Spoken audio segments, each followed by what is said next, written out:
চরমোনাই খালেদ মহিউদ্দিনের শোতে যেয়ে বলেছেন, খালেদ ভাইয়ের শোতে যেয়ে বলেছেন যে বাংলাদেশ শরিয়া ভিত্তিক রাষ্ট্র হবে এবং বাংলাদেশ আফগানিস্তান বানিয়ে ফেলবে।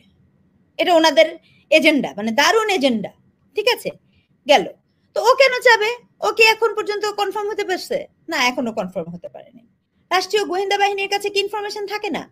যখন তখন বুলডেজার দিয়ে আপনি জিনিসপত্র ভেঙে দিচ্ছেন, বুলডেজার কোত্থেকে আসে? রাষ্ট্র জানে না? অবশ্যই জানে। এই পুরা প্রক্রিয়াতে আপনার কারোরই মনে হয় না যে ইলেকশন দেওয়ার কোনো শখ আছে, কিন্তু তারপরও এখন জনগণের জন্য কি হয়েছে, জনগণ যে কোনো মূল্যে একটা ইলেকশন এখন চায়। আলাপ হচ্ছে পলিটিক্যাল পার্টি নিয়ে, কোন দল থাকবেন কোন দল থাকবেন না। ভাই, আপনারা কে থাকবেন কে থাকবেন না তাতে আমাদের মতো সাধারণ জনগণের কি যায় আসে? কি যায় আসে? আমার জীবনের নিরাপত্তা দেওয়ার জন্য তো একটা কমিশন আপনি গ্রহণ করেন নাই। আপনি একটা জিনিস খেয়াল করে দেখবেন যে নির্বাচন না চাওয়ার গ্রুপটা কারা কারা।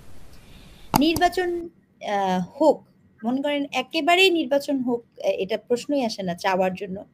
সেটা সেটা কারা কারা চাবেন এবং কেন কেন তারা চান না নির্বাচন হোক? তার কারণ হচ্ছে বাংলাদেশ স্বাধীন হবার পরবর্তী সময়ে বাংলাদেশের যে একটি পার্টি আছে জামাত ইসলামী, আপনি কি তার এন্টার টাইম অফ পিরিয়ডে সে কি কখনো এত মিডিয়া অ্যাটেনশন, এত কাভারেজ কখনো কি পেয়েছে?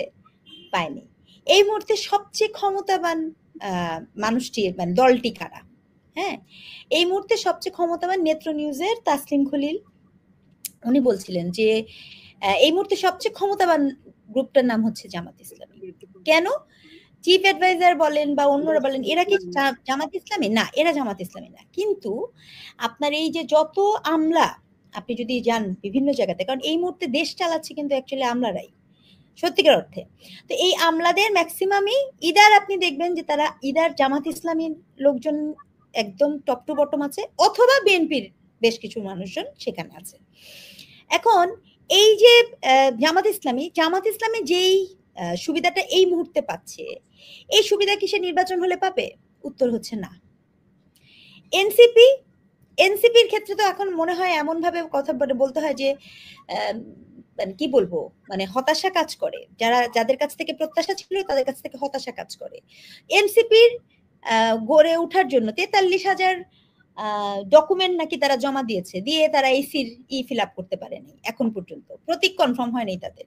তো সে তো ইলেকশনের জন্য মানসিকভাবে প্রস্তুতি গ্রহণ করারই সুযোগ হয়নি তার এখনো। সে যে একটা প্রতীক চাবে সেটাও তার গ্রহণ হয়নি, তাহলে সে কেন চাবে না।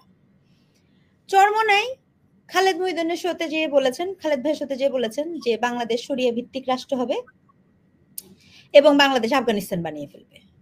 এটা ওনাদের এজেন্ডা, মানে দারুণ এজেন্ডা। ঠিক আছে, গেল। তো ও কেন চাবে? ও কি এখন পর্যন্ত কনফার্ম হতে পারছে?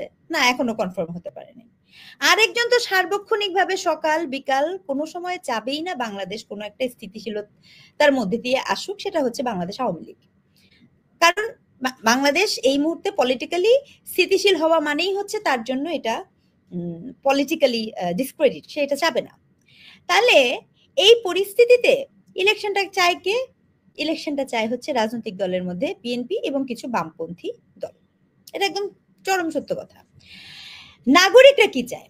দেখেন, আমি একটা কথা বলি, যদি গত 1 বছরে 3,000-এর উপরে মানুষ না মারা যেত, যদি গত 1 বছরে মবক্রেসি না হতো, যদি গত 1 বছরে মানুষের জানমালের নিরাপত্তা থাকতো, তাহলে নাগরিকরাও কিন্তু আসলে নির্বাচন চেত না।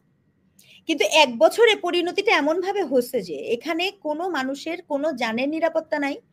মব তো কি বলবো, মানে মানে পুরোপুরি রাষ্ট্রীয় পৃষ্ঠপোষকতায় মব করা হচ্ছে। আমি লাইনটা আবার বললাম, রাষ্ট্রীয় পৃষ্ঠপোষকতায় মব করা হচ্ছে। তার অনেকগুলো উদাহরণ দেওয়া সম্ভব। আপনি দেখবেন যে কথা নাই বার্তা নাই, কোনো মানুষের বাসায় আক্রমণ হয়ে যাচ্ছে, সেখানে একদম নিরুপায় হয়ে বসে আছে, কোনো ধরনের আইন শৃঙ্খলা বাহিনী সেখানে যে হাজির হয়নি। তার মানে রাষ্ট্র এখানে চুপ না। রাষ্ট্রীয় গোয়েন্দা বাহিনীর কাছে কি ইনফরমেশন থাকে না? যখন তখন বুলডেজার দিয়ে আপনি জিনিসপত্র ভেঙে দিচ্ছেন, বুলডেজার কোত্থেকে আসে? রাষ্ট্র জানে না? অবশ্যই জানে।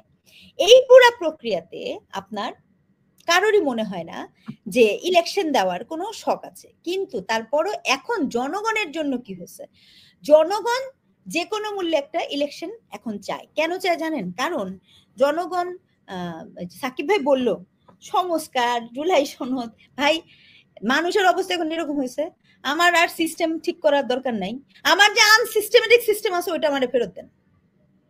কারণ আমি আগে বিপদে পড়লে আমি আগে জানতাম যে আমি কোথায় ফোন করলে আমি একটা ই পাবো, মানে আমাকে একটা হেল্প করবে। এখন আমি বিপদে পড়লে জানি না আমি কাকে ফোন করব, আমার বাসায় আক্রমণ হলে আমি কাকে ফোন করবো আমি জানি না, থানায় কার কাছে বলবো আমি জানি না, হাসপাতালে সিট নিব, কথা কি ছিল, কথা ছিল নতুন বন্দোবস্তের, কথা ছিল হাসপাতালের মতো।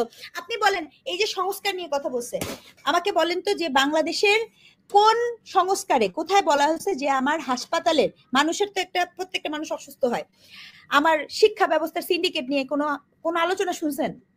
শিক্ষা ব্যবস্থা নিয়ে কোনো আলোচনা শুনছেন? শিক্ষার কোনো সংস্কারের আলাপ করছে? না।